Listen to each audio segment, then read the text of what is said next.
Park Sanitary District meeting for October 7th, 2025. I'm going to call the meeting to order, and we'll start with roll call. I'm Rich Stork, and I'm the chairperson. I'm Dean Mendel, treasurer. Matt Anderson, vice chair. Sue Means, board member. Tina Heidelberger, clerk. Absent tonight is Al Powers, and he is another board member. All right, we'll go right into looking for approval of the minutes from September. Are there any corrections that need to be made?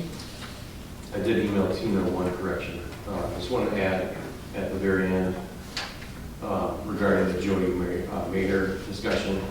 I think it's important that everybody knows what the current cost is for mowing. So I just put that one sentence in there to be added at the very end about what everybody pays. And what is that? It's $6, I think you said. It is. Add this. It costs each of our 100 members $6.80 per month or $3.40 per mow to maintain all park properties in Shorewood.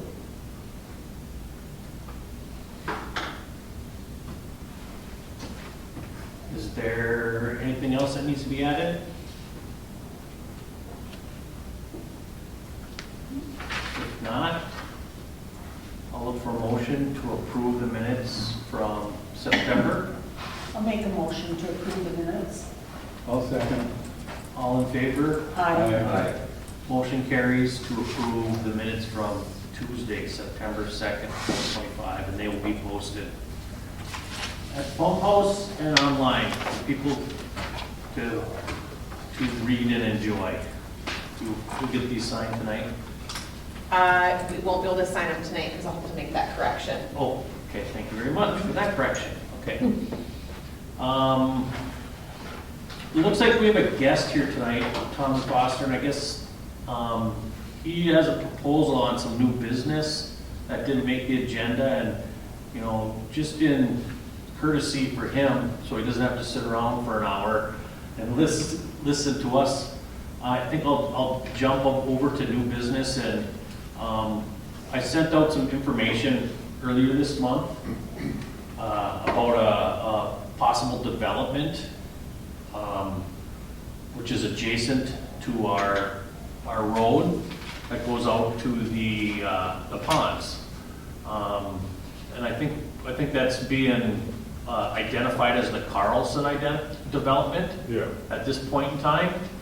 And I think Tommy has a proposal or an ask of the Shorewood Sanitary District, and I guess what we'll do is we'll just kind of take a listen to see what he has to say and what they're looking for. I'm going to pass on a map to the members. That kind of shows, if you guys want to look at that, that kind of shows the road right now, and these are the properties, 1, 2, 3, 4, 5. That was given to me by Tom over the month here. And I'll let you go ahead and speak, Tom, for a second or two or whatever it takes. Yeah, so Charles Carlson, he owns a lake house directly across the road. Sorry. Here. So Charles owns a lake house across the road from there, and he's had this property here for like 25 years. He would like to, well, his ask was, could we develop that, whatever he's got there, 38 acres. And I said the easiest thing to do would be to see if Shorewood would like to put the road up, and then Charles would pay to bring it up to township spec. And then split the 5 lots off of there. Right now, he currently has 2 lots, so lot 1, and then 2, 3, 4, and 5 are current lots, and he has access to both, legal access to both. So he'd be adding 3 lots to the back.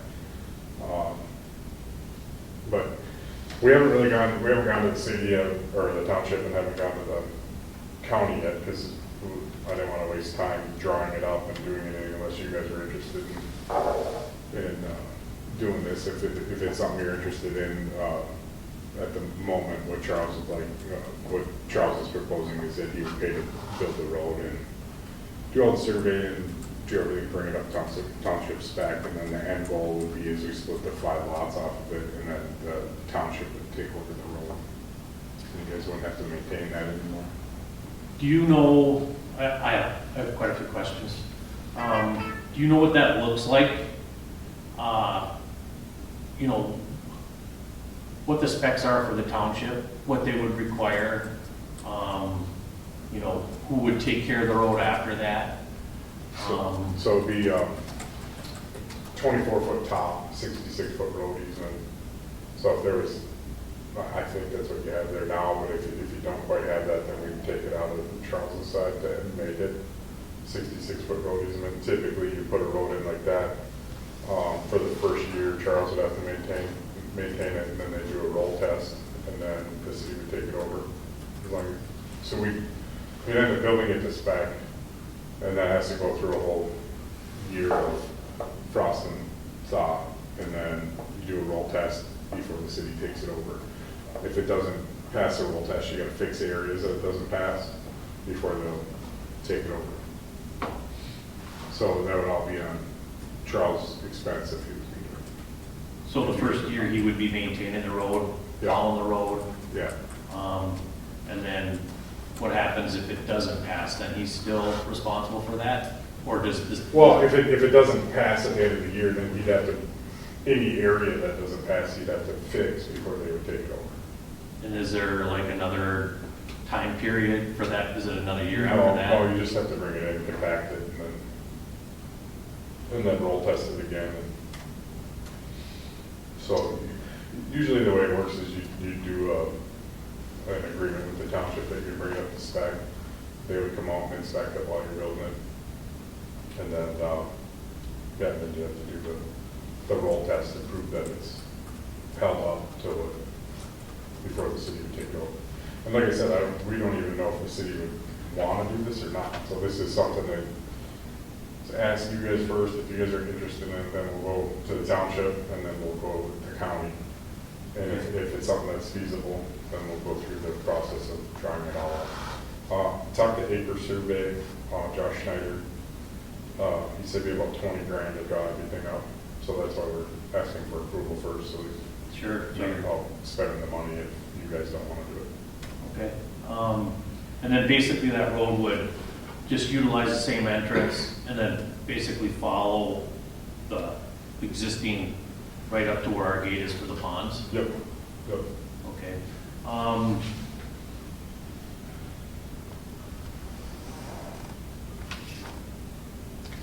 Just, what are you doing, would you be bringing all utilities along that road then into power? Yeah, we'd have to bring power back. That's the only one. Okay, just power back there, Yep. okay? And that would just follow, you would develop like a utility easement along that road? Yeah. All right, Not asking to hook up to the sewer or anything like that. You guys have it, they put it in. so that's a whole other process. Yeah, So, so that would be just putting in septic systems on there. okay. all So right. right now, like I said, is lot 1 is a legal lot. He can build a house on there, there's access to it. Lot 2, where the barn is, 3, 4, and 5 is all one single parcel. And that's legal lot 2, so, and he has driveway back there, so he can put 2 houses on it. So the option here would be is to do lot 3, 4, and 5, essentially, is what we'd be at. Okay. Well, I did, like I mentioned in my email, I asked for some advice on what our engineering would thought, and then of course our operators. Our biggest concern right now is, that roadway is basically, set up or to be utilized as, our access back to the ponds for an expansion. So it's kind of tied up into that right now. So that was one reason why we should probably, hold off on, giving up that property, because we would lose control of that property. We'd have to go through a whole other bunch of hoops to build that into the engineering. That was one of the reasons. Can I ask why, Phil? What's that? What would that have to do with it if that was a city township road now? Going to your property, because now you'd have legal township access right off the, right where your gate's at. Well, the other issue is that we kind of minimizes our access to our utility. You know, anytime we'd have to dig that up, now we're dealing with the township, we're dealing with everything else, right? If it's our property, it's ours to maintain and take care of. Okay, So we do lose that access to maintain that and be able to get to it. okay. It would just create more red tape for any kind of maintenance on that. On the road. So that's kind of a negative towards giving that over. I guess the process would be, we would have to deed that property over to you guys? Is that how that would happen? No, A quick deed or? no, you would just do, probably, my guess is it would be a shared easement to begin with until the road was done being built. And then at that point, it would be the township taking over. You ever dealt with this, too? With the cable? Well, Or we take over yeah, private usually, roads? Kaywood Township doesn't take it over till it's 50% population on it. Yeah, Then it goes up, so some roads will never come up because they'll never have 50% population on it, so half the lots won't be sold, so some roads that were built will never be roads. I'm sorry, say that again, Terry? Some roads that were built to township specs, because there hasn't been half the lots sold off it, will never be roads because half the lots haven't been sold. Yeah. So unless Some if do. all of these, or 50% of these sell, It depends how the Nestle Township probably has it set up different. I mean, everybody has kind of set up a little different, so. but like typically when you do the roll test and then once you take it over, Yep. then it's a township road, it's maintained by the township, and they're getting the tax base off the land. So the last one that I did in around here was in Rock Creek, and we did 13 or 14 lots, and after 1 year, Rock Creek took the road over. At the time of the 13 lots, I think we had 2 houses in there. And then, I mean, it all eventually sold out. So it all depends on how the township has it, and I guess that's something that we can find out from the township if they want. But my guess is your access road, I don't think it would affect anything on the way you do your pond back there, because it'd be no different than coming off of the Blacktop Road up front, except for, I don't think it would affect anything at all. Once it's at township specs, it would be graded every year by the township if they took it over. The only weird time would be is the time in between building it and the takeover from the township. so would we have to move the gate back further then, I'm assuming? You couldn't have a gate on it because it'd be a public road then. At the end of it, yeah, the gate out front there would be no gate out front, but just have the gate going back to your pond. And would we have any liability there with having it open like that? Not really, it's a public Okay. road type thing. but- I mean, but would you have concerns about it? Like, No, and I've told you guys, I think at the last meeting, that my biggest fear is there's no secured fence around that pond. So Yeah. someone's gonna pay for a fence around that pond. I wouldn't build a house there with kids. I wouldn't, never feel good about having kids there because there's no fence around that thing. At this point, I mean, that's one of my biggest worries too, is it is not secured other than a barbed wire fence. And then we do have. And that's about half gone. Yeah. It's in tough shape. It's an issue that I think we will have to address at a later date. But developing that and coming towards that, it does worry me and concerns me. You know, I did a quick Google and priced the fence around that based on square footage and using the GIS from Chisago County. And 8-foot fence is rough ROM on that, it's close to $100,000. So, that's something that we'd have to look at regardless, I think, in the future. Right now, the MPCA is not forcing that on us, but it's something that we should be aware of. Our security right now is the gate at the entrance, and then the other secondary gate around each of the ponds. You know, Tommy, based on, you know, there's a lot of assumptions on what the township's going. You're going off of some historical data based on some other roads that you put in. You know, there's no guarantees there. I guess I understand where you're at, right? You know, and in my sense, and of course we'll take a vote on it, you know, based on you know, the information I did get from engineering, and, you know, Terry, we talked about it too. At this point, I don't think it's a good idea that we give over that property because of what we need it for possibly in the future. And quite frankly, how it could screw up the existing facility plan and the grant money that we're actually trying to acquire for that expansion. Just based on what we have to do to continue to put this working plan together, anytime we change anything, it sends that sideways, and it's been extending the whole process. And I'm pretty sure that we have a high-pressure main engineered to go underneath that road all the way back to the pond right now. I believe that's the idea. The engineering plans, preliminary plans are that way, so. Not only with that main, that puts a pump station right there at that entrance also.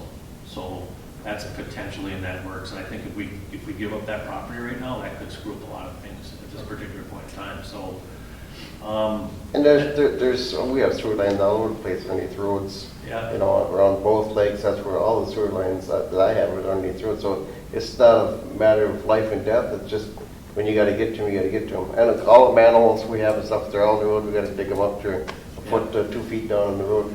So, I mean, it is what it is, but it's not, that's where they all are. If they're not in the middle of the road, they're on the edge of the road. Kind of like you guys, how it runs through the park, you know, it's kind of here, there, and across yards and through the park, and you're right, there would have to be a lift station of some sort there on the end there. Yeah.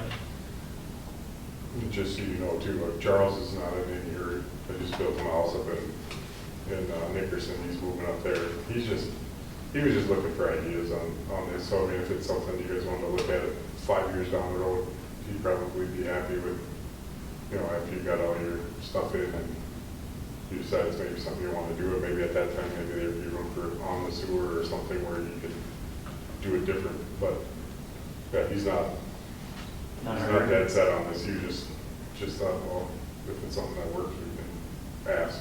So. Okay, all right. I guess what we're gonna have to do, based on your ask today, we'll, I'm gonna look for some sort of a resolution or, I guess we're gonna look at a resolution to accept this possible development and utilizing our road at this particular time. Does somebody want to put forth a resolution? I guess I just don't feel that we should do it. Okay. Dean? Yeah, as the time is with the proposed sewer construction expansion, it would probably be a problem for us to go ahead with it today, but, you know, in the Right. future, it might be something that would be acceptable. We'd have to look at all of the details. All right, Sue? Well, based on the information and issues discussed here tonight, I think it's best to wait also. And being as it isn't a hurry up thing on your end, I think it's in the best of everyone to make sure we know what we're doing and what effect it'll have. So I would say let's wait. Okay, so I'll just, all in favor of accepting the proposal to possibly utilize our property for a road? Is anybody in favor with that? Now, you mean? Yeah? No. No? Against? Aye. Aye. Okay, so I guess the motion, or the vote is to pass on that proposal at this particular point in time. All right, I All right. appreciate your time. Feel free to call me if you think you change. All right, appreciate you coming in, Tom. Yeah, thank you. Yep. Sit down.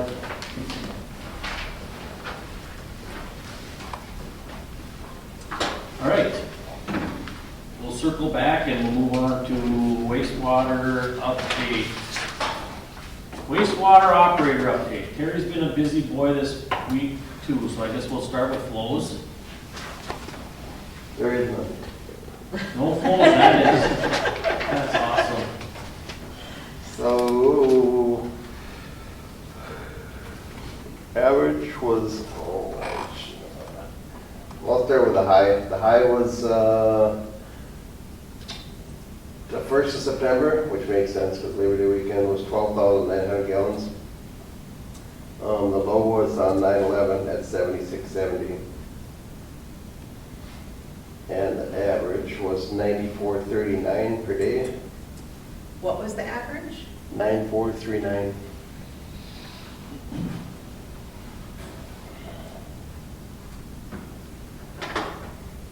And what was the total? That's, I didn't have it added up. Oh,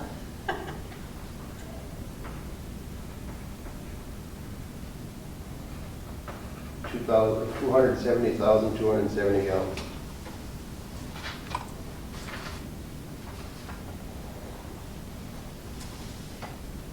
thanks, Terry. Okay, how about, where we at on discharge? Discharge, the first one's done, I'm gonna try to sneak one more in. Okay, and that's for, that'll get us through the winter at that particular point in time? We're probably really close right now, but I don't wanna push it. Okay, So when you say one is done, does that mean that one of the 2 ponds is done, or? No, the one, we discharged out of the second pond, so we discharged out of that, Okay, brought her down. okay. I think we brought it down like 26 inches. So I'm just, like, how do I word that, is I guess my question, so that it makes, so you said discharging of the. Yeah, because discharge is actually we're releasing water out of the ponds. Transferring is transferring from the first pond to the second pond. Okay, So we've discharged and transferred. and we do that up to 4 times a year? Yeah, we can. We've been getting up way within the spring. We had one. Okay, We'll end up, I think I want to try to get 2 in this year, okay. just to get the ponds down there. Takes about, it was 5 days, 5 and apart days to discharge this time. That's typical back when I was doing it before. Goes It was- 6 inches a day, give Yeah. or take, yeah.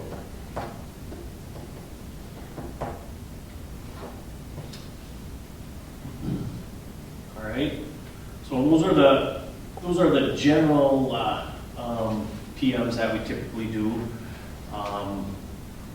But based on some of the information that, I'm gonna zoom right into some of the, because now we're gonna kind of meld the chairman update and the wastewater update. We're continuing to work on the permit. They came back at us with some more questions earlier in this month, and it really had to do with I&I and influent, or basically what it was, I mostly, and it's them going back and looking at records way back, I think, 2019, where there was some really high influent or abnormal heights of flow, and they all come around rain events, basically. So what that did is it kind of slowed down on our permit, and they had some more questions, and they had some other people take a look at the permit process. So some other people at the MPCA basically got involved with looking at the permit. So we were looking for some more language, and I'm pretty sure I shared some of those emails, and hopefully you guys were, it's kind of hard to follow that bouncing ball, but Terry and I kicked it back to Jackie at HR Green. And basically what it comes down to is they'll continue to write our permit, but there's going to be some language that we have to come up with,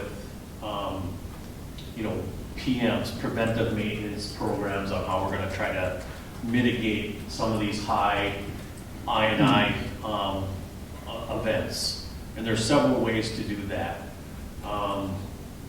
So we have the opportunity to write that and tell them what we're going to do once we have that permit, I believe is the way that she put it together. Yep. So the permit process is still going. We hope to see that permit before the end of 2025. They want to have that completed. It looks like December is what it's kind of looking at, so. December, yeah. Yeah. So looking like we're going to have that ready for the year 2026.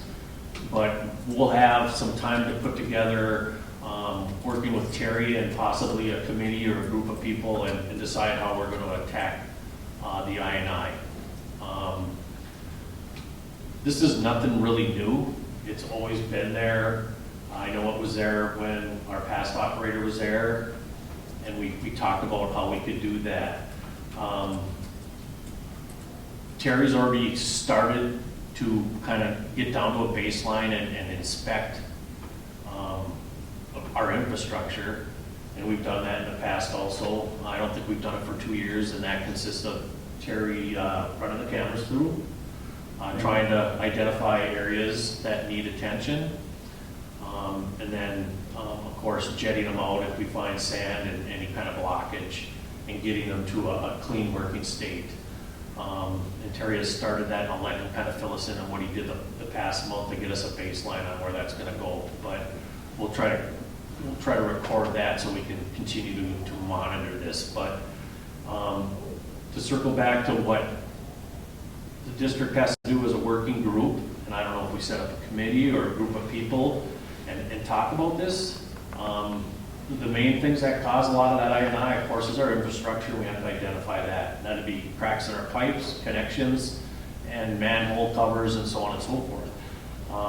One of the biggest culprits, 9 out of 10 times, again, is sump pumps, leaky faucets, stuff within the homes that can be controlled by homeowners and members of our sanitary district.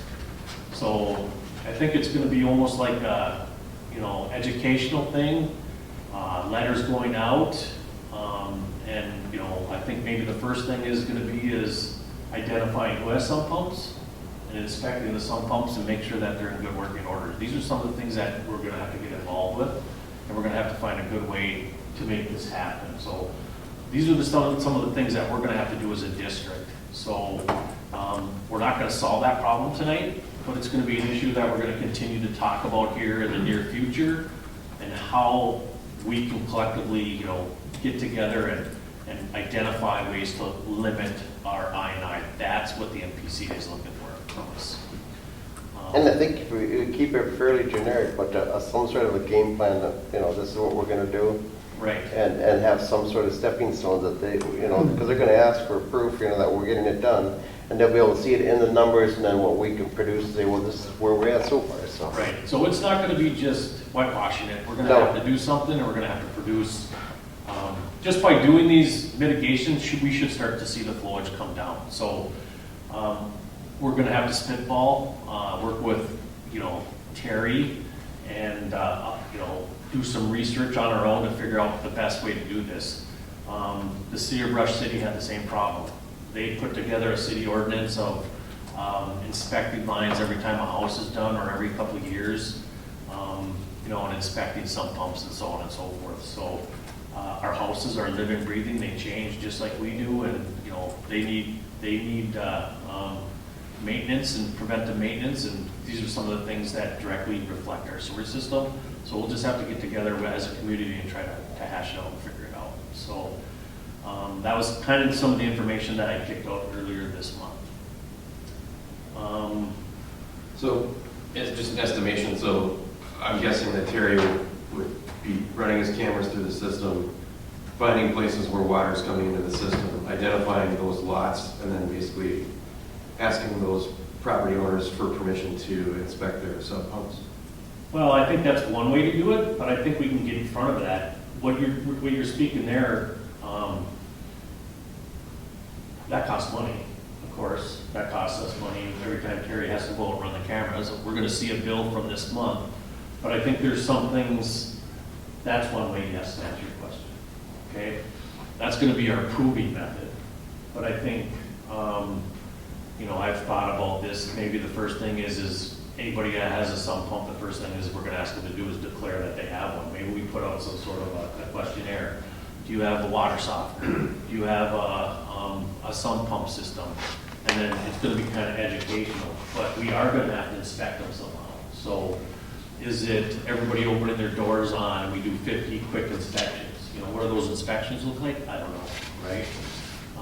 Some people are going to open their doors with not a problem. Other people might say, no, you're not going to. So, we may have to strong arm a little bit. Hopefully we get as much cooperation as we can, right? If it gets down to a point where somebody says no, you got to kind of think, well, why is he saying no, right? Maybe that's the ones that we have to take the cameras to make sure that there isn't any extra I-9 coming in. I mean, we've seen all kinds of things that people put their rain leaders into the sewer. Some pumps are a big one, and then water softeners are another one if they're not operating correctly, because they can dump a lot of water too, so. And it's a good way to look at it is too, is, I think you mentioned it too, is it's kind of an educational thing. It's not, you're gonna be Nazis that go into people's houses and say, yeah, Yeah, Right. put up your hands, we're gonna go check your sewer. But on the point, some of the stuff that I've got on video so far is I don't think it's inflow from water softeners, I think there's broken lines. And the only thing, and so at that point, somebody's house will have to get into it to actually come out of their house and say, hey, we think we got an issue between your house and the road, we've got to try to find it, and then it's in it, oh, by the way, you shouldn't have your sump bucket running in there or something like that. So you can use it as an educational thing and say, hey, we think we got an issue, but also, you can't really have that.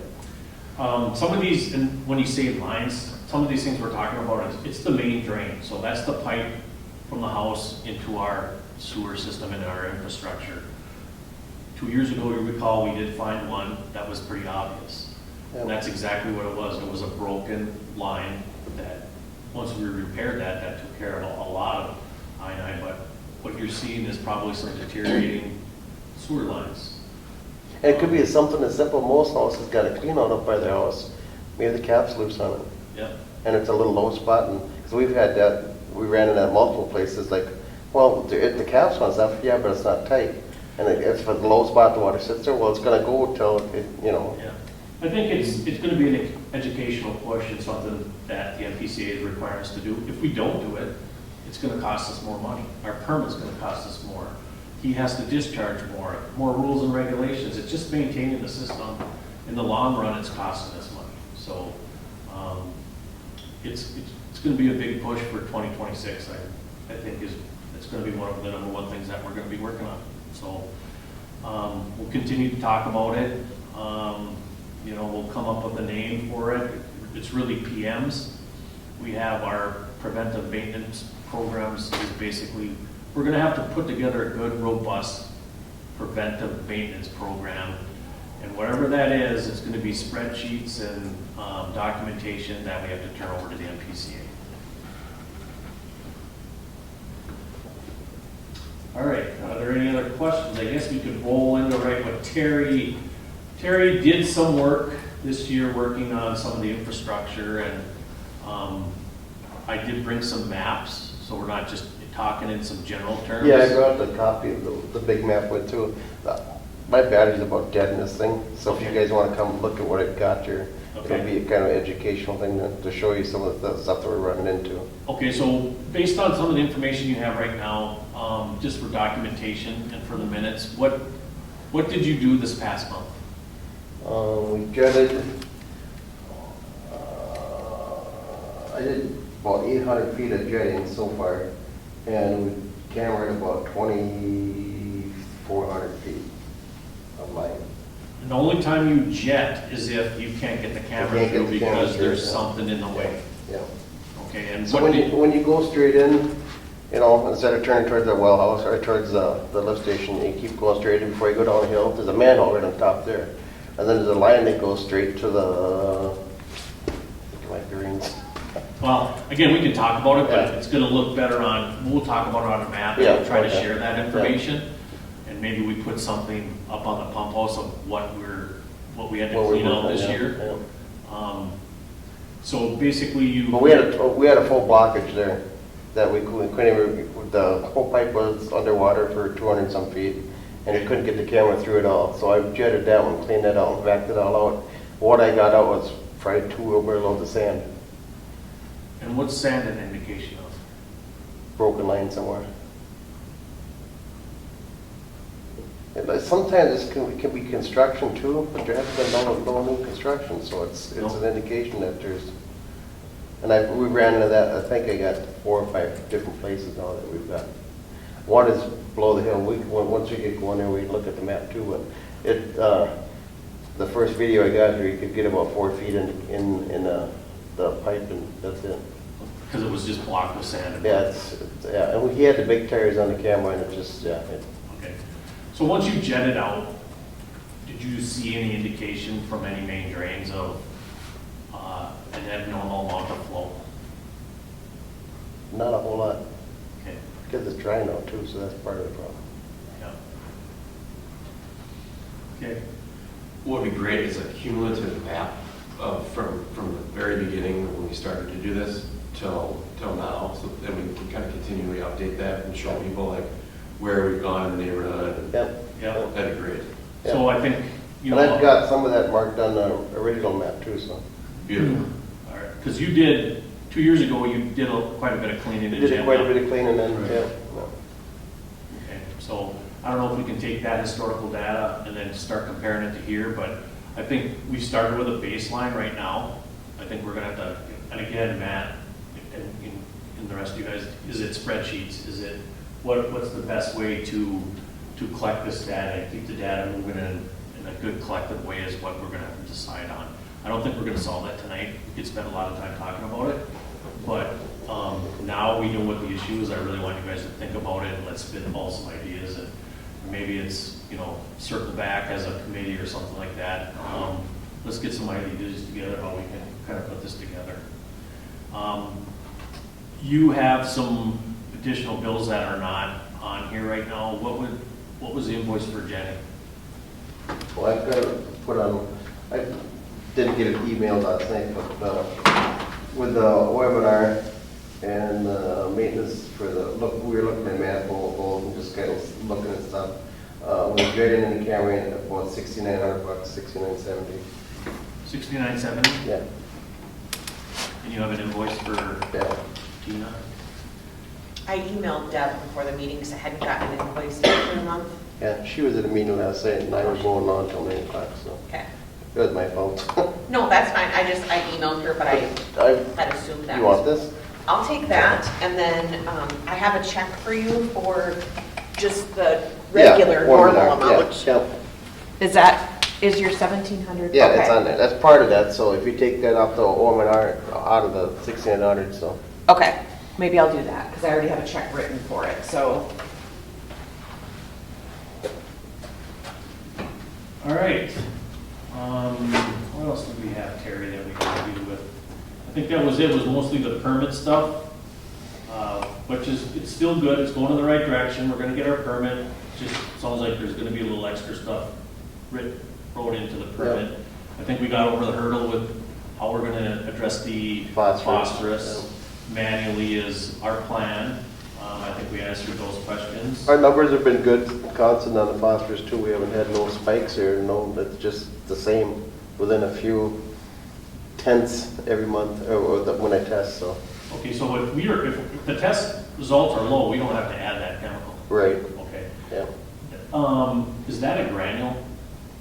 yes, It's a granule? yeah.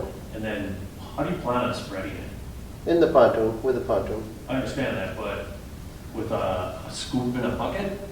Or are you gonna use like They do have a spreader? liquid, we have a liquid and a granular, so we'll have to see, but I think, when I've been talking to Chris Gray for Rush City, that he uses a pump, and he uses liquid. So he'll put a pump, these things come in barrels or some sort of a container? Yeah, they get it in a 275 gallon tote, and then they pump it onto their pontoon, 2 barrels, so 110 gallons at a time. And it So they're takes doing them the same 2 process days. with the pontoons? Yep, yep. Is there an opportunity to watch that? Or at least to record it? I can, yeah, I'm sure Chris will let me, yeah. I mean, I think, so basically you're basing this off of a proven Yeah. process Yeah. already, and it's the city of Rush City who has 2 similar ponds, but they're a little bit bigger. And they're Yeah, a going lot through the same bigger. process, huh? A lot bigger. A lot bigger. Okay. All right, yeah, it'd be something I'd be interested to understand and, you know, how we document Yeah. that process. Yeah. Okay, all right. Just going through my emails, starting on the second permit seminar, I was gonna pick up you guys. The sensiphone, Tina, you have that bill I mentioned to you, and the amount that we should probably approve and get that paid. Whoops. What did I do with it? I just lost it.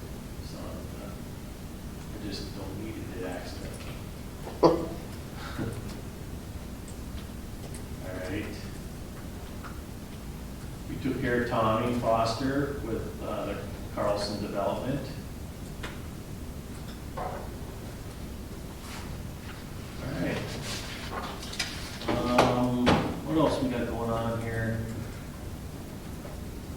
think that's it.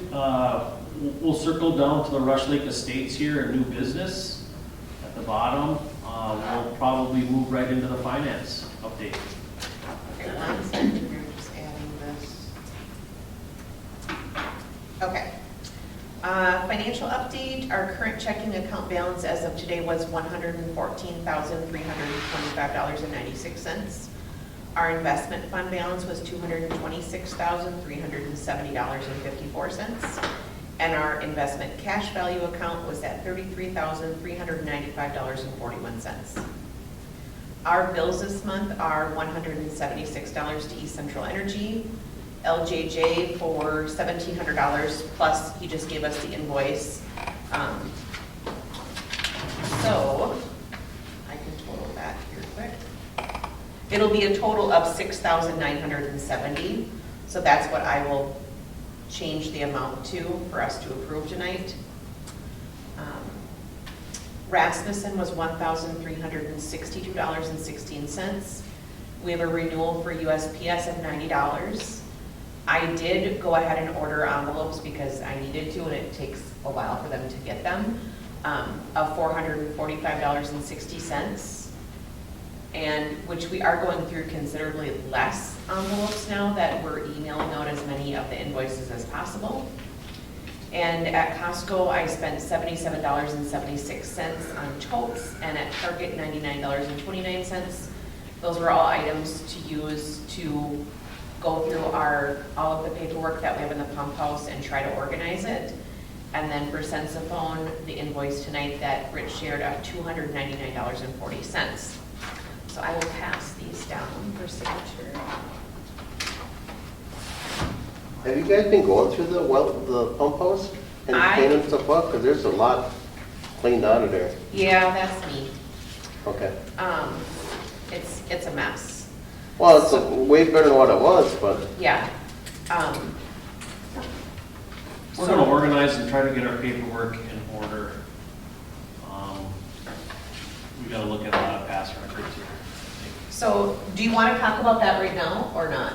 As far as organizing, Organizing, and also, so one of the things I put on the agenda was we need to adopt a records policy. So I reached out to the League of Minnesota Cities because I was trying to find what I need to keep, what I can get rid of. And I need your help, Terry, and your guidance for some of those old plans up there, like what we need to keep, what we don't need to keep. Yep. But there is lots of paperwork in there. So I reached out to the League of Minnesota Cities originally, and the person there had given me the guidance, her name is Angela, that, I'm trying to find the email here. So I asked her about record retention, and we have to adopt a record retention schedule as a group. So we can use the general records retention schedule for Minnesota cities, but we have to go through the Minnesota Historical Society, and we have to present them what our schedule is going to be, and it has to be approved by the Minnesota Historical Society. So I sent an email to Charles Rogers at MNHS, which is the Minnesota Historical Society, asking him what he recommended for a retention schedule, because I'm like, we're not a city, we're not a township, like, we're kind of in limbo. And asking him what was the best, what was the best one for us to follow, so that we can accept it as a board and vote on that next month. okay, And then, so I'll share that when I hear back from him. okay. But for right now, I'm just going through, because I know based on what I've seen, like utility bills, we don't have to keep those past 7 years of everything that I've found on the League of Minnesota Cities and MNHS. But anything financial documents, we need to hold on to, and that's what we need to decide. Is it, some things are forever that you need to keep permanently. And with the issues that we've had in the past, I think it would probably be a good idea for us to keep some of that correspondence that we have for a longer period of time. So what I've done so far is I've gone through, and I'm at 2005 to 2023, And I basically went through, organized everything by month, and then put them in a binder so that everything is organized by month. So meeting minutes, any kind of utility bills, any correspondence, any permit, anything that we've gotten is organized now by month. How far back did you go? 2005, I think, I have it sorted back to 1998, I think. Okay. But there's still a ton of stuff in that. And that literally, I spent all day Saturday and almost all day Sunday on that, sorting through that crap. And I have tons of stuff to burn. Because there would be, Alltop used to provide us with like an end of year binder. Well, we kept every copy of it, even though there was 6 copies of the same thing. I'm like, we don't need to keep these things, we just need one. So just going through and like recognizing like, okay, this is a duplicate, this is garbage, I don't need somebody asking about a bill, you know, from 1998. We don't need to keep that kind of stuff. So, and then also part of this adopting a retention schedule, you also have to have a records disposal plan also. So that's part of it. So when we go through and destroy something, we have to document it on a spreadsheet of what we've destroyed so that we can go back and look at it. Because for our protection, we have to, just because of what we're dealing with. So, We're dealing with money. yes. Everything you said was right too, because we just had to do it for the township too. Yep, Is we adopted a resolution for it. yep, Have to document everything that we shred. We actually shred it. It's gonna come after we get 10 boxes of shredded. And we figured they'll be back about 4 or 5 times because we've got that much stuff to go through. and that's On a just, township level, so I can imagine what it, yeah. Because we have, like I said, we have all of this documentation. So I don't know if you and I can set up a time to go through, if you have time, when you're gonna be out there next. Oh, okay. Just so you can show me Yeah. like, what is garbage, like what Yeah. can be tossed. Yeah. Because I know a lot of that stuff in there is garbage. Right. And then there's a lot of stuff that's not. But, Yeah, because anything related to construction wire stuff, with that should all be kept together. yep, And, yeah, there's probably a lot of stuff that can be gone. yeah. So if I can work with Terry, I guess I'm just asking for permission from the board to do that, to work with Terry. And it's gonna be time to go through all this. Like, there is a lot of stuff in there. So, Yeah, I guess, okay, so let's just back up. Let's get an approval for the bills. Did we do that yet? not yet. Okay, can I get a motion to approve the bills as presented? First the motion. I'll second. All in favor? Aye. Okay. So now we're looking for a resolution to adopt a record and retention policy. Yep. And what that policy is gonna be, it's gonna be a developing plan, but you're gonna come together with some sort of a baseline, and we'll start with that next month, correct? Next month, I will bring a proposal for what Minnesota Historical Society recommends based on the size of, The what our district. entity is or whatever. Okay. Well, our entity is a district, which is Yeah. regulated by state statutes. So that's basically what we are, as a sewer district. And you'll start finding some of that paperwork that I've stumbled about on how that was actually developed and put together when they handed this over. So now I'm looking for a resolution to put together a record retention plan. I first a motion to adopt a resolution, or form a resolution plan to have a Record retention. record retention program. A second. All in favor? Aye. Motion carries. Okay, so we took care of those 2 pieces of business. Very good. Well, this is all good stuff. All right.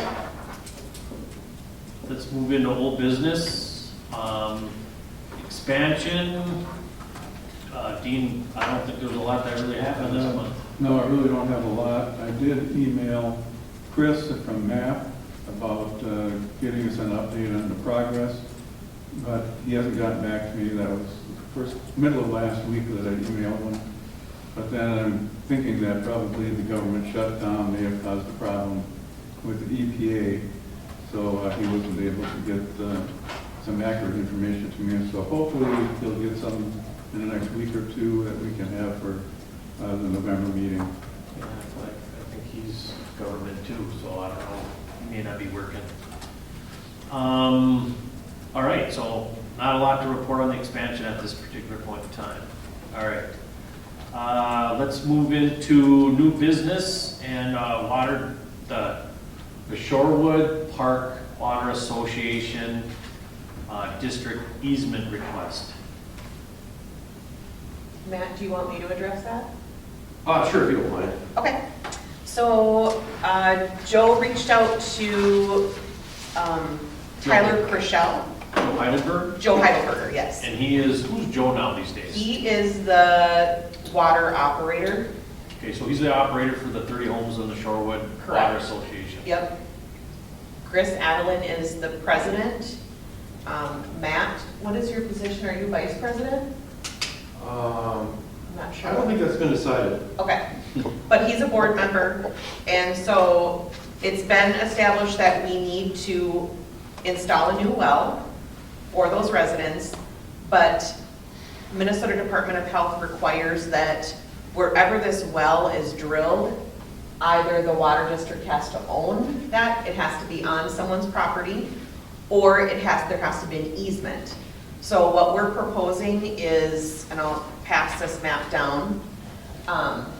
So this is just to explain, this is Dreisig's right here, and Al Peach's, I don't know how you say his last name. And then this is Priscilla and Frank's house and Al's house. So it would go right from that point where the current well house is, at the end of this, like a pie shape that would come down, as we're asking for an easement for that. Tyler Krischel, we would be hiring him to do the work. And then, so there would be an easement description. And then he can either do it where he would place markers. That's considerably more expensive. Or he can just do it as an easement description. It's up to the board if they want us to do an actual survey or not. But he would just be doing, it's one or the other. Like you could have him come in and do the actual mark it out, survey it, and mark the lines. Or based on what we're proposing, he could do an easement, and then we would record it at the county.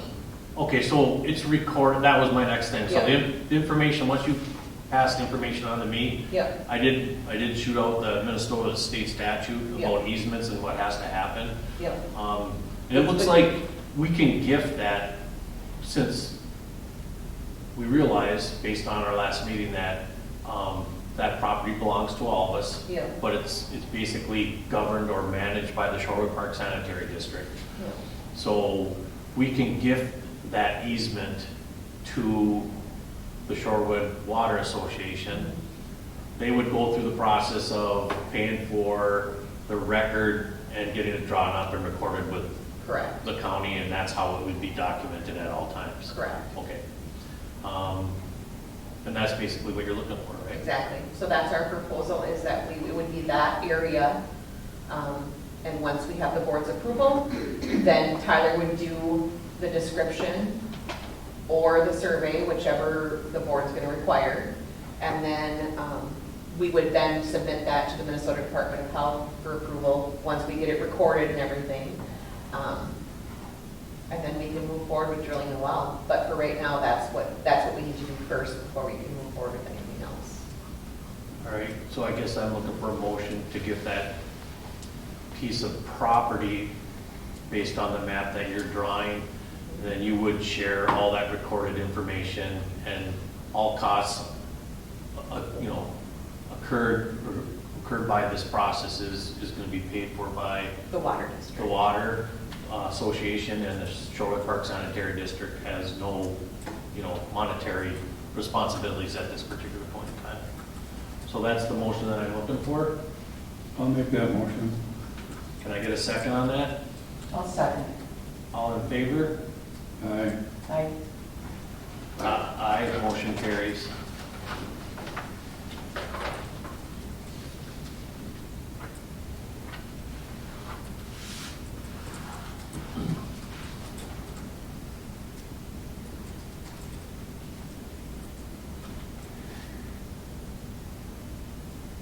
All right, that takes care of that.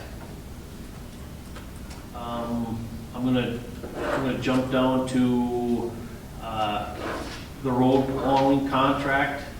We received another 2-year contract from the township. It's basically exactly the same contract we had for the last 2 years. There was just a slight increase on equipment and hourly wages. Tina shared that information and put that out to us early last month. I'm looking for a motion to agree to the contract from the township for them to continue to take care of our snow plowing for the next 2 years. I'm sorry, was there a cost increase or is it the same or? There's a slight increase on the hourly wage on some of the pieces of equipment. Okay. I don't know what that delta is exactly. When I looked at it, but it did seem to be outrageous. Okay. Sounds logical. Okay, I first the motion. To accept the contract. I'll second. All in favor of accepting the road plowing contract with the township and continue for the next 2 years? Aye. Against? Motion carries. Tina will get that contract, I'll get it signed, and Joe will take that to the township for the meeting, which is next Tuesday.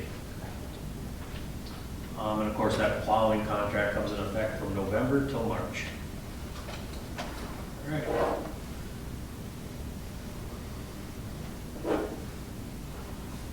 All right, I'm gonna just jump into more new business on the budget. I think we need to put a special meeting together to go over the budget, to put a budget together. I think we need to do it this month, right? October. Tuesdays work the best for me. If you guys want to look at your calendar, let's try to find a day the remainder of the month here. I'll be gone the 14th. Does the 21st work? Or the 28th? Works for me. 28th would be better for me, just because Matthew has a football game that night. Okay, if we can do the 28th, I think that's it. Basically, we'll, with Tina and the information, we should be able to get through it within an hour. Doesn't take long, so the 28th looks good for me. Can you ask for the room on that date Yep. here? Yeah, Or you will Sue? yeah. Okay. Okay, Don, what time do you want it? 7 o'clock? Okay. Or you want to do 6:30? I don't care. Well, let me see here a second.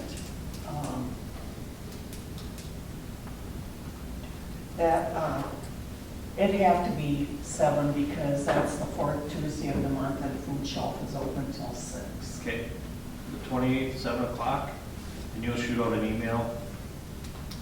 I can, yes. Okay. That is a closed meeting, correct? Yep. Okay.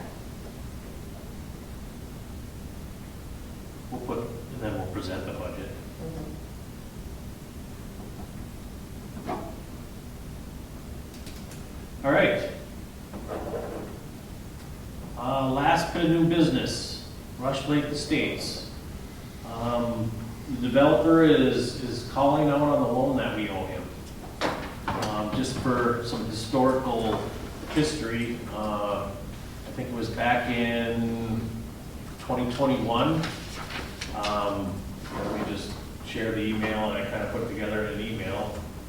He did provide a loan to cover the cost of the engineering, Who is he? he being Dennis Branson.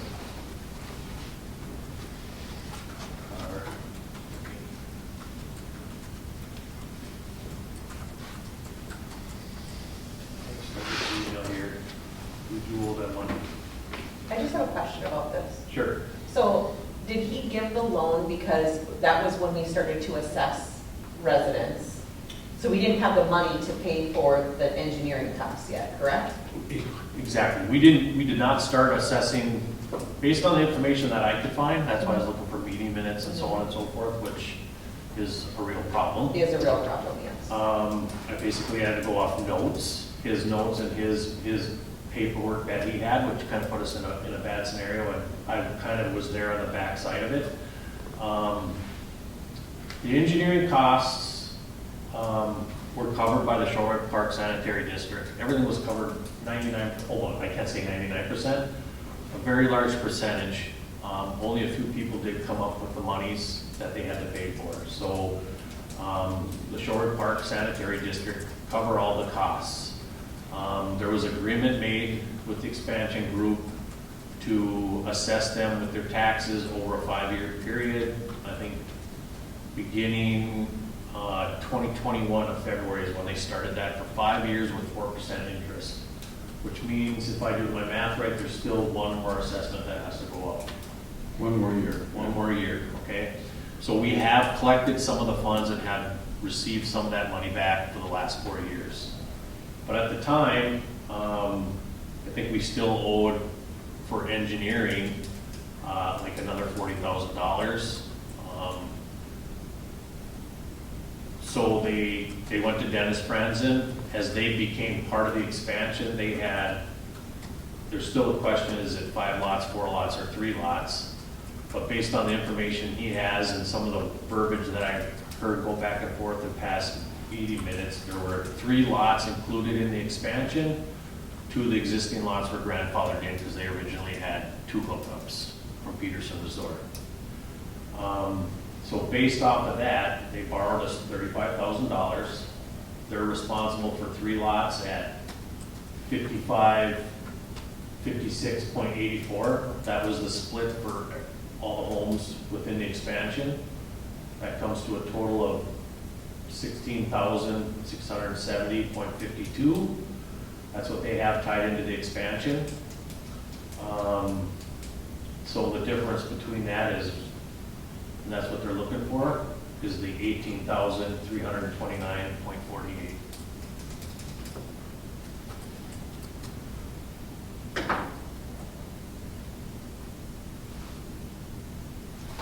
He does have letters from Denny Wood asking for the receipts and with these amounts. He does have that information. I have seen that before, and I'll get that from Juniors. So I have a question, were those receipts, they were never approved at a meeting though, correct? That we have a record of? Well, we haven't been able to find it. So would Denny be responsible for that then? I don't know. He was Because if it wasn't presented at a board meeting and Well, approved at a board meeting. I know that we talked about it at a board meeting, and I don't have those meeting minutes. I'm just as guilty, on the record keeping. I basically went off Tim Fairclaw's notes, and that was from a meeting minute that we agreed upon Denny or accepting a loan from them for 35 based on that portion of it. He would have cut a check for his 3 lots at that time, but there was still a shortfall. So they decided to ask for a loan at that time at no interest for up to 35 to pay off the engineering. And that's how they tied into the expansion. Which we never should have even been part of this expansion to start with, in my opinion, but Because it's now put us in a position, because we are still, this expansion is still how far away? So I'm getting calls from residents asking questions about how much longer they have to pay their assessment for, because they're angry. Because these are people who voted against this, and they've been paying money, and the expansion's still not approved. And am I not correct that we've already spent above and beyond what was assessed, correct?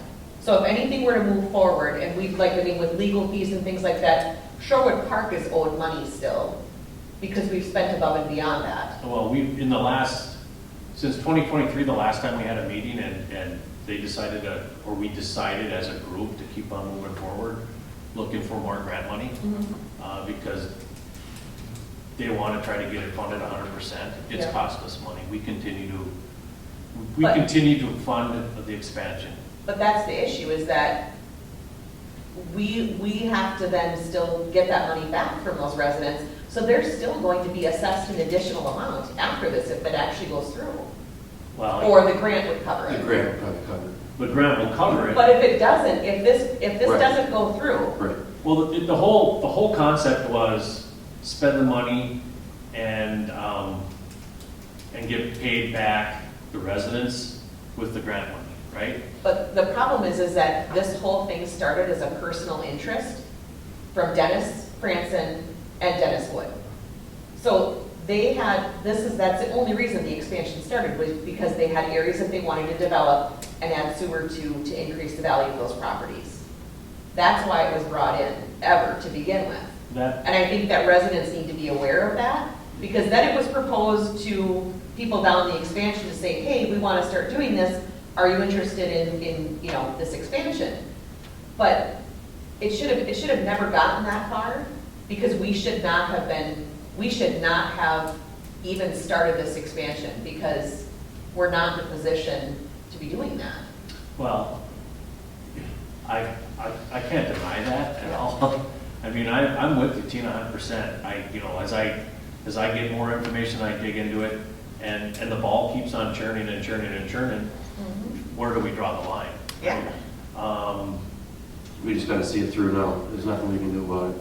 Well, we have to see it through and follow the process, but But what are the chances that we're not going to ever see this completed? Like, Dean, if you were to guess, what do you think the percentage is of this actually happening someday? Well, I think it's more than 50% that Yeah. it's gonna happen. I've had at least a half a dozen residents that are paying their assessments, Yeah. as I am, wanting to go ahead and cover the rest of the cost of the 20%. They don't want to keep waiting. There are a couple of guys or a couple of residents that don't want it because they have mound systems that they think are going to last forever, so. When the original vote went through, how much did it pass by? I think it was 19, or there's 19 homes, not counting the Rush Lake Estates. Right. Okay, and how many voted yes? I think it was 11, was it? This I picked off of Tim's notes too. Okay, I think there was only 6 or 7 no's at that particular time. okay. So it was over 50, it was like, and you can see it in the minutes, or in those notes, they were counting votes at that time. A lot of this happened before I came onto the board too, so I had to kind of pick this up in pieces also. So once they got over the 50%, that's when it really started happening. What worries me is it wasn't really clear to a lot of people exactly what the deliverables would be. The whole concept at the beginning was to go after grant and funding money, right? And to do that, they had to pay $30,000 for a facility plan. And then that was the first $2,000. Then it came into the engineering. That was the part that was a little gray to me. But that was the next $70,000, $90,000 plus as they went through with like a 70% engineering plan. And they took that whole package, them were the 2 deliverables that they went out for the different entities for funding. Based off of the direction from Tim Corby and Denny Wood. And that's how that whole process went through.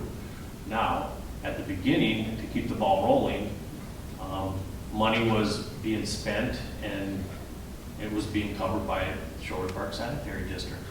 And I just think that's, I guess, what I want to make clear is that residents need to take ownership of this that are in Shorewood Park and be aware of what's going on. And that's by attending meetings, reading the minutes, watching the videos to know what really has been going on here. Right, That they need to know where their money's being spent. What I don't understand is why it was only the expansion group and the percentage of the expansion group and not the whole Shorewood Sanitary District, because the decisions were being made to spend the sanitary district money at that Yes. time.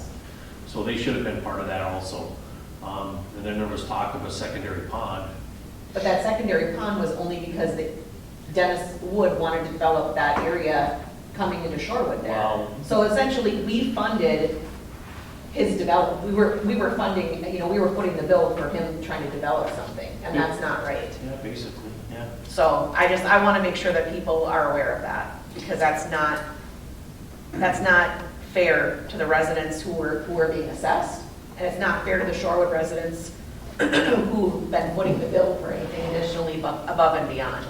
Do we have a running total of what we've spent up and beyond the, That's what I'm trying to go through and The pump house? see, like, Okay. that's part of the process is, stuff was spent before I came on, and the meeting minutes that we have from before are not, like, if you look at old meeting minutes, they're very vague. It would be just discussed this, you know, motion passed, discussed this. There was no real detail on things.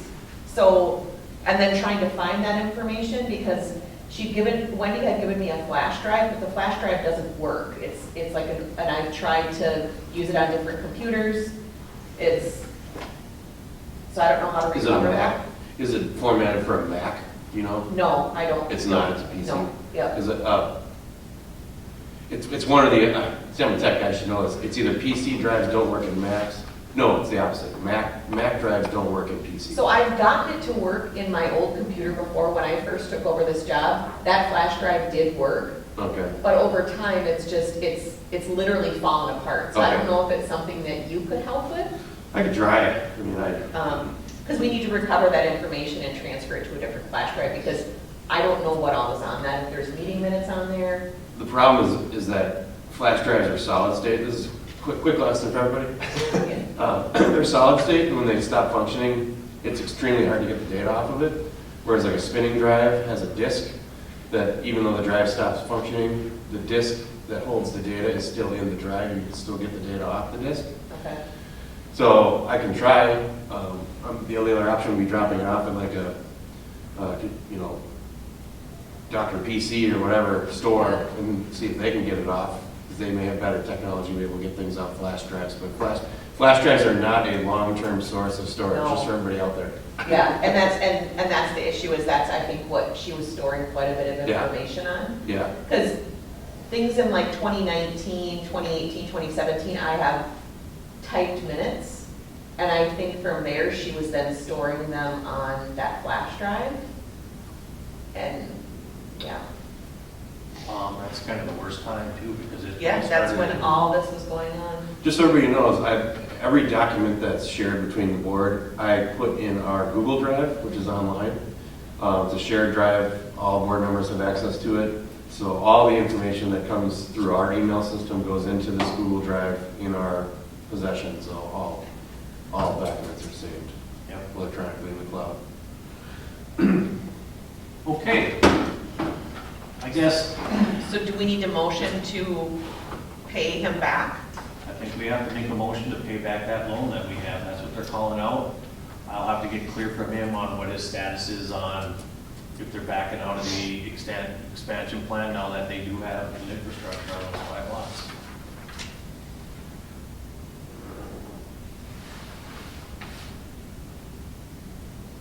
So they created their own infrastructure on that. Yeah, we asked, based on information that we gave when he came and was wondering where the sewer was, we allowed them to hook up all 5 of those lots with an infrastructure. And they can go to the expansion if the expansion so does go through there, if they want to tie into that. But now, you know, if they decide to stay on with those 3 lots, they're still responsible for any new monies coming up or whatever. So he may just say, no, I'm cutting it, Yeah. I'm done, take me off, right? Yeah. Cut my losses and I'm done. And I'll, we'll put some sort of documentation to him for it, but, once he receives that check, we'll have to, put together some sort of a letter asking him what his plans are. Okay. There was always talk that was added to the engineering, but I don't know if I have proof of that being added to the original engineering based on some of the information that he has. If we pay this back, is this money going to be reimbursed to us in any way, or is this? It has been reimbursed. It has been, right, never mind. So, a portion of it has because it Right. basically is like he ended up covering the money that Right. Came through in the assessment. came through on the assessments, and we've been getting those assessments back over the last 4 years. So, that's where that money was coming back for. So, yes. Everybody plug your nose, ready? Yeah. We own that money, I think. I don't know any other way to get it. I don't know any other, yeah, there's nothing we can do about it. Yep. First motion, you're the guy. Looking for a second.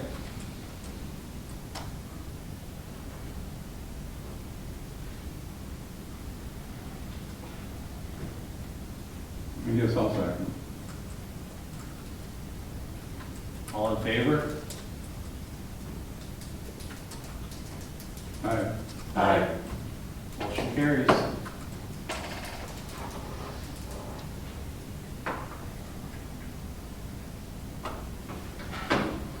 All right. I do not have anything else on the agenda. With that, I'm looking for a motion to I'd like close. to just add something. Okay. Okay, I know it wasn't on, and I didn't even think of putting it on the agenda for tonight, but the channel project has been changed to working with Rush Lake Improvement Association, and they're going to do a test project in the spring. Okay.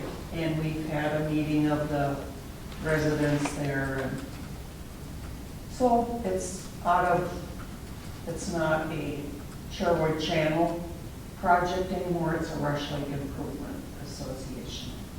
And they're using us for. A test. That's good. Yeah. Now I'm done. Now that I was just thinking about it, one more thing. Our yearly mowing ends this month. I've seen them out there today. So it's early October. Are they gonna do one more mow at the end of October? Can you find out for mulching? Yeah. Yeah. Just shoot that off in an email or a text. I don't know if they want to do, well, what is our preference? Because obviously we probably just want to do it one more time. Yep. With the amount of leaves that are going to be out there, they may say something along the lines of, well, our mowers will be able to take the amount of leaves, so we have to do this, in stages. The other thing is, can we add about the burn pit? It's gotten out of control again. The burn pit was burnt. Yeah, I saw that, but it's, I think what the burn pit, and I don't know where we are with that, this is my point on it. I hate the burn pit, but we've agreed to have that burn pit. We can change it at any time if somebody wants to come with a proposal.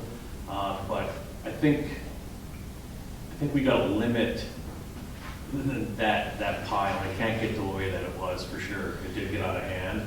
So our master and commander burner, Andrew, he no longer lives in the neighborhood. Right, so that, does and that that was change? the problem with when we agreed to keep it, Yeah. was at the time, we had somebody that was willing to do it. To take Right. it on? And we don't anymore. And I think that we need to, someone from the district, a resident needs to come forward and say, either I'm committing Yeah. to taking care of it, or we close it.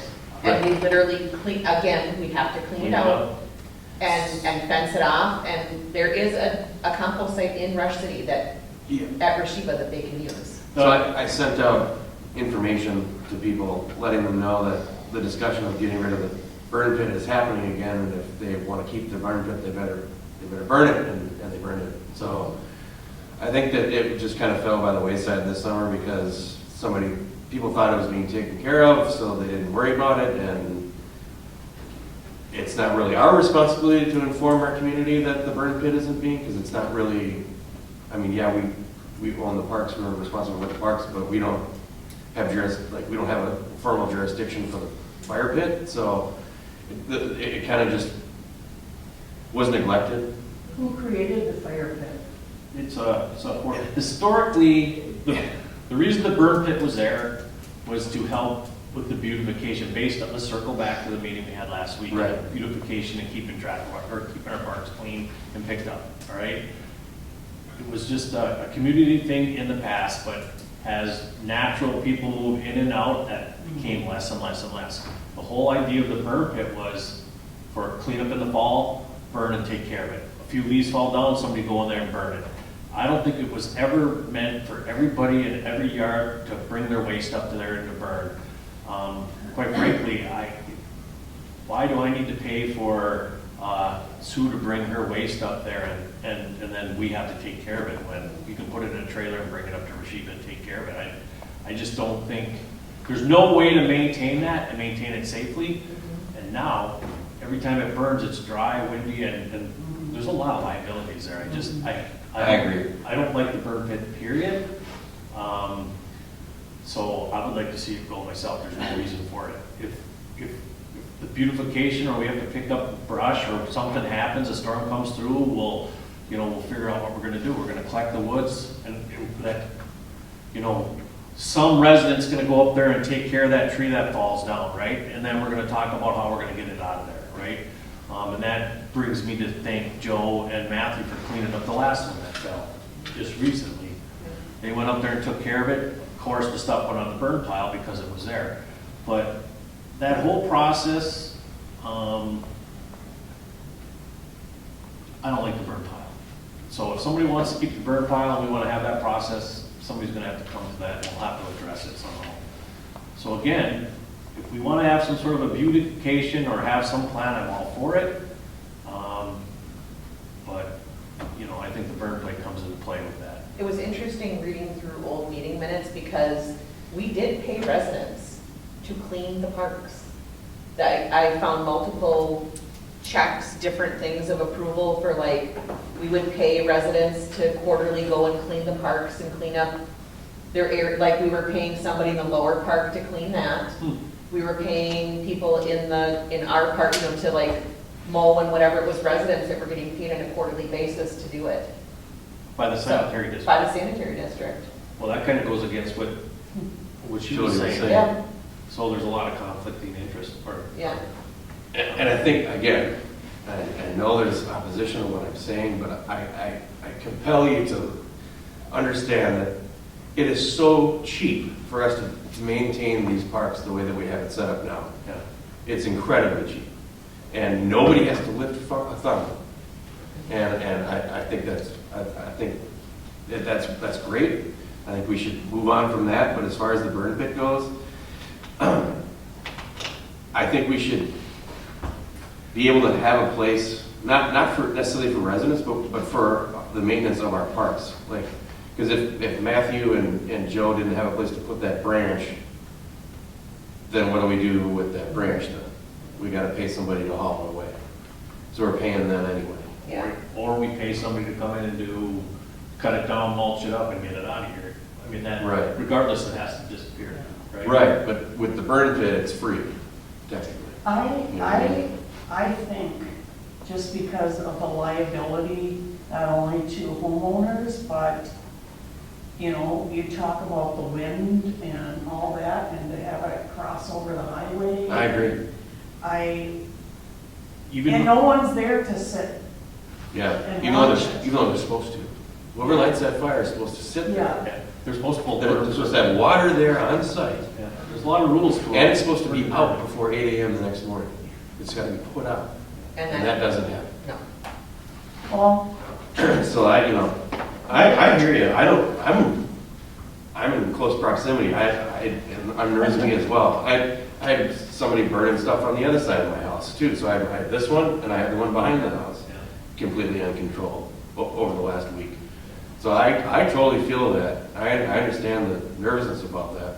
well, is there a liability issue for Shorewood Park if that isn't watched and it goes over the road and burns someone because we weren't watching it? It's going to be on us. If somebody has to call the fire department and they show up, it's probably 20 grand.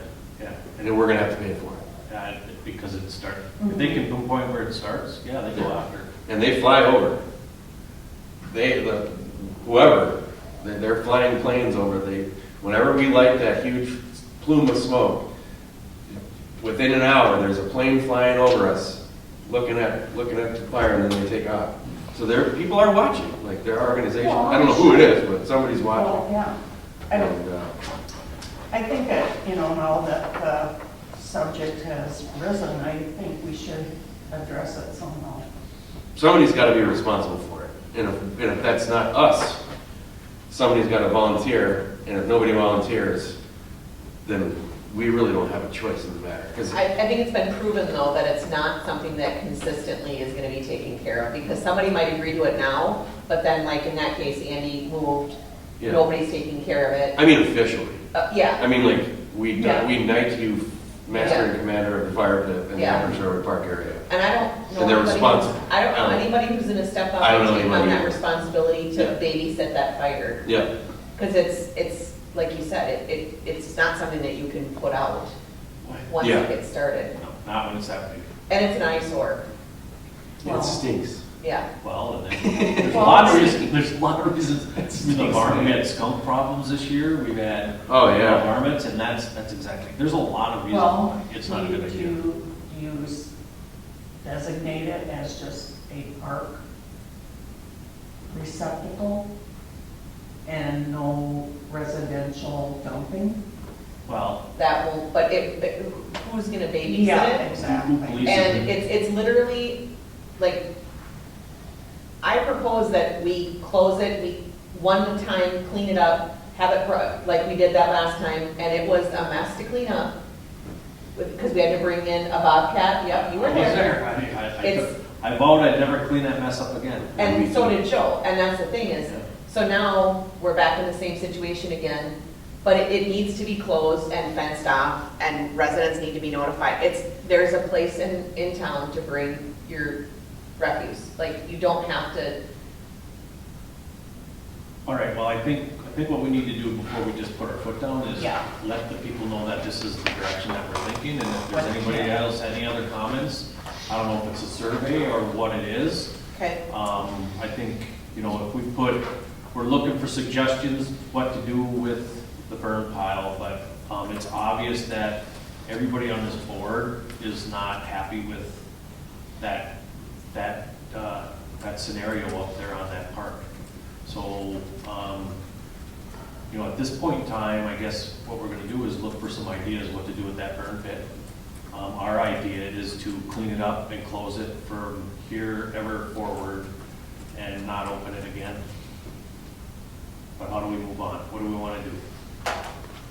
We had a neighborhood vote last time to keep it open. Yeah. So that's the hurdle I think we're facing again. Well, but the problem is people were voting on something that if they're not willing to take care of it, Well, that's just it. Yeah. Somebody's gonna have to be responsible for it. And there should be rules along with it then, if there is. Only 2 burns a year, one in the fall and one in the spring.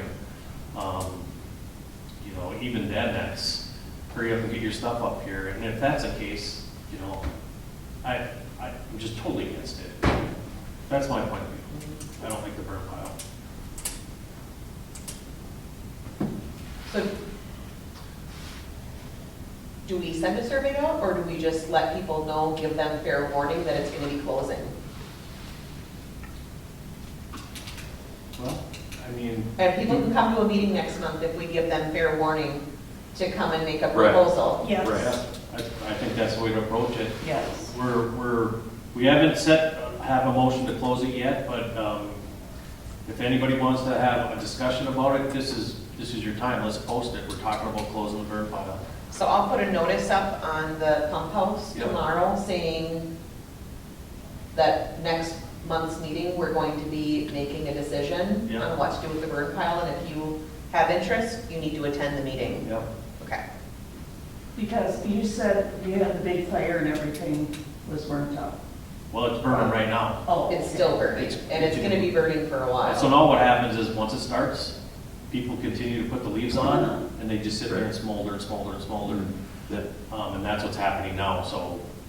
When I went to work on Monday, it was down, come home today, people put more leaves on it, because it's an opportunity to get Well, rid and of it's those only leaves. going to get worse with fall. Well, and we're gonna hear from the people that have been here the longest that this is the way that it's always been, and it's never been a problem, and why do you people come in here and say, and do what you do, and Well, shut women up, used tell us to what not to be able do. to vote too. You know, It's that's- changed. Well, they have to, you know what, that's why we're posting it now, and if they Yeah. want to speak their piece about the burn pile, they have that opportunity. You know, I think I'll stand by that one. It doesn't make sense, because we went down this road 2 years ago. Mhm. We closed it, we cleaned it, we closed it. we were told that it would be taken care of. It was taken care of really nice for about a year and a half, and then Yep. that person moved on, and the same thing happened. It just got big, and all kinds of stuff got put up into that, Yep. and nobody maintains it, so. All right, Okay, motion to close. I make a motion to close. this is a long meeting. Yeah. Second, I'll second. all in favor? Aye. Aye.